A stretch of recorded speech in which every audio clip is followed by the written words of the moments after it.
তাহাজ্জুদের অনেক ফজিলত, অনেক ফজিলত। আল্লাহ নবী সাল্লাল্লাহু আলাইহি ওয়াসাল্লাম বলেছেন, আশরাফু উম্মতি হামালাতুল কোরআন ওয়া আসহাবুল লাইল।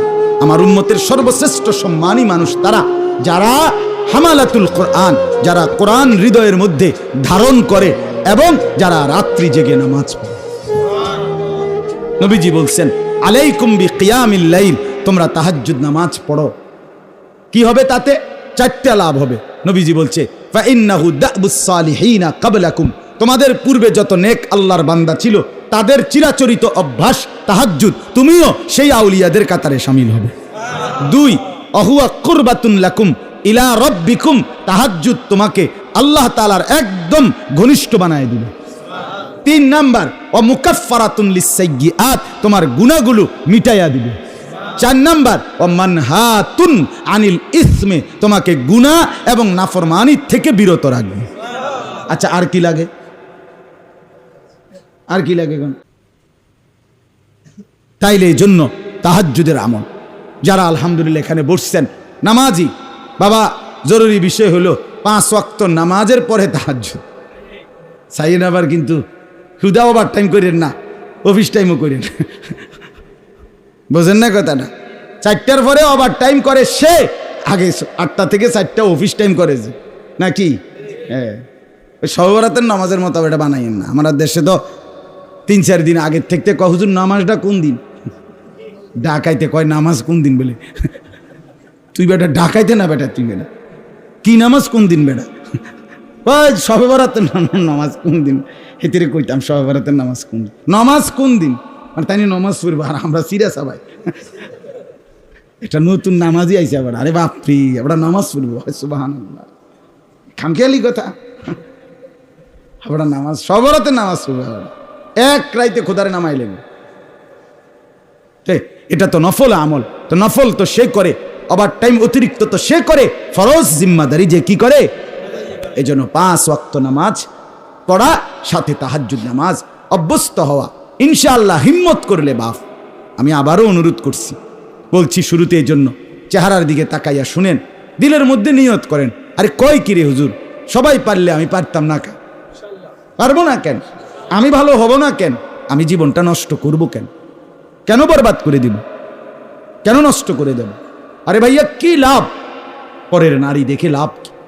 অশ্লীল ছবি দেখে লাভ কি? কোন শখটা মিটছে কোন দিন? কতক্ষণের অস্থিরতা ছাড়া, কতক্ষণ অস্থিরতা ছাড়া, পেরেশানি ছাড়া আর হইছেটা কি? এই টেলিভিশন, এই নাটক, সিনেমা, এই নাজায়েজ ছবি, মোবাইলের অস্থির দৃশ্য দেখে খুব বেশি আমরা কি পাইলাম? কিচ্ছু লাভ হয় না, শুধুই কেবল অস্থিরতা বাড়ে, শারীরিক সক্ষমতা কমে, যৌন চাহিদা, যৌন ক্ষমতা কমে যায়, শরীর নিস্তেজ হয়ে যায়, আখেরাত বরবাদ হয়ে যায়, আখেরাত বরবাদ হয়ে যায়।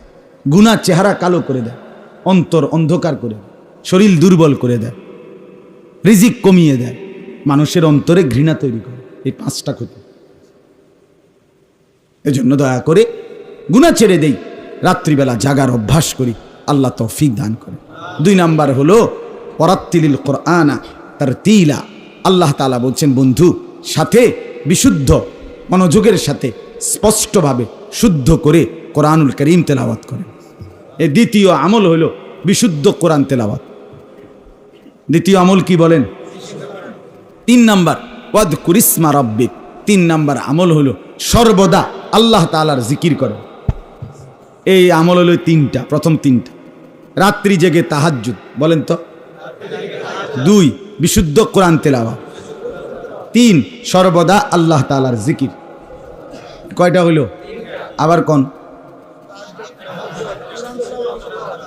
শুধু কোরআন করে হইতো না, বিশুদ্ধ কোরআন তেলাওয়াত। আমনে কইরা পড়বেন, বক্কর চক্কর গুলো হইতো না, বিশুদ্ধ হইতে হবে। হ্যাঁ হ্যাঁ, সহি শুদ্ধ হইতে হবে তেলাওয়াত। আমি এই বয়স নাই, আমি স্কুলে পড়ছি, অথবা ছোটবেলায় আব্বাই কামে লাগাইয়া দিছে, বয়স হইয়া গেছে, এসব ফাঁক না আলাপ করলে হতো না। আপনাকে শিখতেই হবে, চেষ্টা করতেই হবে। 90 বছর না, 900 বছর বয়সেও কেউ যদি সিদ্ধান্ত নেয় কোরআন শুদ্ধ করব, খোদার কসম আল্লাহ সহজ করে দিবে। আল্লাহর ওয়াদা এটা, বান্দা আও না তুমি, আমি দেখো না সহজ করিনি। ওয়ালাকাদ ইয়াসসারনাল কোরআন, আমি সহজ করেছি রে বেটা, তুমি আসো না কেন? বুঝেন না কথা? সাধুয়ানে বইয়া যদি কয় অন কি আর হে বয়স আসেনি, আয় হে বয়স অন বিড়ি খাওয়ানোর বয়স দিয়ে আছে। হ্যাঁ, টেলিভিশনে বেডিত সাউনের বয়স অন কেমনি থাকে? কথা বলেন না কেন? হে বয়স কি আর অন আছে? কোন বয়স নাই আমি। আল্লাহ আমাদেরকে বুঝ দান করে। এই জন্য দ্বিতীয় নাম্বার কি বলেন? বিশুদ্ধ কোরআন তেলাওয়াত। বলেন না কি? 3 নাম্বার সর্বদা আল্লাহ তাআলার জিকির, উঠতে বসতে হাঁটতে চলতে আল্লাহ তাআলাকে ডাকে। এই 3টা হলো বাহ্যিক আমল। তাহাজ্জুদ, কোরআন তিলাওয়াত, সর্বদা আল্লাহর জিকির। 4 নাম্বার, 5 নাম্বার, 6 নাম্বার হৃদয়ের আমল। 4 নাম্বার হলো তাবাত্তুল ওয়া তাবাত্তাল ইলাইহি তাবতিলা। 4 নাম্বার হলো হৃদয় মনকে মাখলুক থেকে, আল্লাহর সৃষ্টি থেকে সরিয়ে সর্বদা আল্লাহর দিকে ফিরাইয়া রাখা। শয়নে স্বপনে, রাতে কিংবা দিনে, জাগরণে, দুঃখে কিংবা সুখে, সর্বদাই কলিজায় আমার আল্লাহর নাম। কার নাম বলেন না? আমি যা বলার বলবো আমার আল্লাহকে, যা চাওয়ার চাইবো আমার আল্লাহর কাছে, দিল আমার আল্লাহর দিকে ফিরান। এই অন্তরে এটার কয় তাবাত্তুল। কন্ত কি কইছি? তাবাত্তুল। বলেন বলেন, তাবাত্তুল। ফাইতেন না কইলে আপনি জীবনও ফাইতেন না। তাবাত্তুল অর্থ হলো আল্লাহর সৃষ্টি থেকে দিল সরিয়ে অন্তর কার দিকে ফিরিয়ে রাখা। 5 নাম্বার হলো তাওয়াক্কুল। লা ইলাহা ইল্লা হুয়া ফাত্তাখিযহু ওয়াকিলা। এই যে তাওয়াক্কুল, আল্লাহর উপরে ভরসা করা, আল্লাহই করবে, আল্লাহই করেন ওয়ালা জাত, শুধুই আল্লাহ, শুধুই আল্লাহ। তাওয়াক্কুল করা, সর্বদা আল্লাহর উপরে কি করা? তাওয়াক্কুল করা। এটা হলো তাওয়াক্কুল, এটাও অন্তরে থাকতে হবে। 6 নাম্বার সবর। ওয়াসবির আলা মা ইয়াকুলুন। এই সবর সর্বাবস্থায় কি করা? সবর করা, সবর করা, অধৈর্য করা। আজকে 3 দিন খোদারে কইতে আসি, কোনো আওয়াজ নাই। বুঝেন না কথাটা? আরে বাপরে, 3 দিন কইতে আছে ওরা। বুঝেন না? কইতে কইতে হুজুর আজ 2 সপ্তাহ ধরে কইছি, কোনো লড়সর দেখি না। না, সবর করা। কারণ আমি যদি 30 বছরও কিছু না পাই, তবুও আমি যাকে ডাকতে হবে সে তো আমার আল্লাহই। রাগ করে আর কে আছে? মনে করেন আমার 4 ছেলে দুনিয়া থেকে বিদায় নিছে, আমারে আল্লাহ 30 বছর সন্তান দিল না, তো এরপরে রাগ করে ডাকার জন্য আর কে আছে? আর কে বইয়া রয়েছে কোনানে? তাহলে সুখে কিংবা দুঃখে, পাই বা না পাই, সবর ছাড়া আমাদের কাছে আর বিকল্প কিছু আছে? আল্লাহকে ডাকা ছাড়া উপায় আছে কি? এই জন্য শেষের 3টা হলো অন্তরের ব্যাপার। তাবাত্তুল, তাওয়াক্কুল, সবর। বলেন তো, তাবাত্তুল, তাওয়াক্কুল, সবর। আবার বলেন। এ পারতেন না কেন? কথা বলেন না কেন? না পারার কি আছে? পারবেন ইনশাআল্লাহ। তাহলে 1 নাম্বার কি বলেন? না, তাহাজ্জুদ। 2 নাম্বার কি? 3 নাম্বার কি? সর্বদা আল্লাহর। 4 নাম্বার কি? তাবাত্তুল কইলে আপনি মনে আইব তো কথাটা কিতা, মানে আল্লাহর সাথে কি রাখা সম্পর্ক। 5 নাম্বার কি? তাওয়াক্কুল। 6 নাম্বার কি? খিচুড়ি আসেনি নাকি? না, আপনার খিচুড়ি খাওয়ার মতো উপযুক্ত, কারণ আপনি কইতে পারছেন। আপনারা খাইতেন নাকি মানসিনি খাইব? আল্লাহ আপনা করে তৌফিক দান করেন। বিশেষ করে বললাম সুন্নাতের উপরে আমল করেন। ছেলেদেরকে বলি বাবা শরীর পবিত্র রাখেন, হ্যাঁ, টয়লেট পেপার ঢিলা কুলুক ব্যবহার করেন, মেসওয়াক করেন, নিজের জীবন সুন্দর করেন। আল্লাহ তাআলা আমাদেরকে তৌফিক দেন, কবুল করেন, আমিন। এই জামিয়া মাদানিয়া মাদ্রাসা আলহামদুলিল্লাহ এই ছোট্ট টিনের ঘরে ছেলেদেরকে পড়াইতেছে কষ্ট করে। আমি আরও একবারও আসছি, তখনও দেখছি টয়লেট, বাথরুম, ওযু, ইস্তেঞ্জা, খাওয়ার জায়গা সব মিলেই কষ্ট করে আসলে চালায়। দেখেন, আমি খুলনা 1 চিল্লা সময় লাগাইছিলাম গত বছর। তো খুলনা ইউনিভার্সিটিতে, খুলনা প্রকৌশল ইউনিভার্সিটিতে, খুলনা মেডিকেল কলেজে, 3 জায়গাতেই আমরা জামাত ছিলাম, ঠিক গেছি।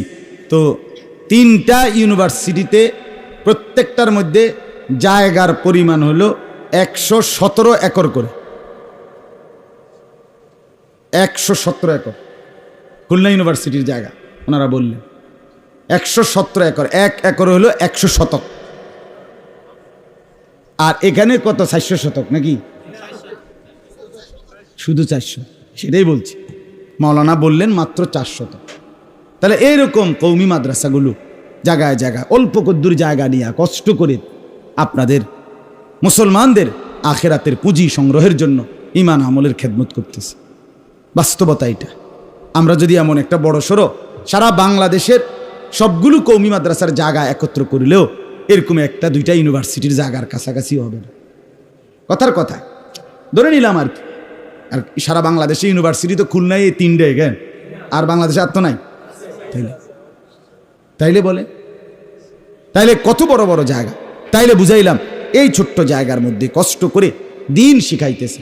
আমাদের উচিত আমরা আমাদের সর্বোচ্চ ভালোবাসা দিয়ে এই অল্প কদ্দুর সহযোগিতা করলে আপনার 500 টাকা, আপনার 1000 টাকা, আপনার 1 বছরের কোনো ব্যয় না। আপনার 6 মাসের ব্যয় খরচ 500 টাকা না। এটা খুব কঠিন কিছু না। নিজের প্রয়োজন থেকে কষ্ট করে 1000 টাকা আলাদা করে দিলে, 500টা টাকা আলাদা করে দিলে খুব বেশি গায়ে বাজবে না, কিন্তু আখেরাত নতুন করে সুন্দরভাবে সাইজা যাবে, আখেরাতে লাভবান হবে।